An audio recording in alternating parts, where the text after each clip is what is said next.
అయ్యయ్యో! ముల్లకాయ చూపిస్తుందేంటి అని అనుకుంటున్నారా? ఇది మన జాక్ ఫ్రూట్‌కి దూరపు చుట్టమండి. అందుకే ఇప్పుడిప్పుడే అక్కడక్కడ కనిపిస్తుంది మన ఇళ్ళల్లో. ఇది మలేషియా దేశంలో నేషనల్ ఫ్రూట్.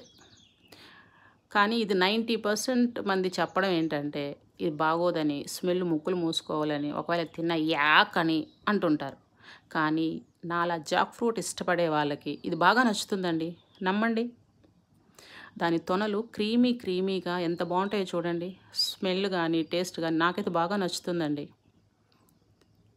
చాలా హెల్త్ బెనిఫిట్స్ ఉన్నాయట దీంట్లో. చాలా దొరుకుతాయంట బాడీకి కావాల్సినవన్నీను. దాని సీడ్ చూడండి ఎలా ఉందో. కాయ మొత్తం తిన్నాక బాడీ వేడి చేస్తుందంట. అందుకని ఆ కాయ దొనల్లోని నీళ్లు పోసుకొని తీర్థంలాగా ఓ 3 సార్లు తాగేయండి. బాడీ మొత్తం కూల్ అయిపోతుంది.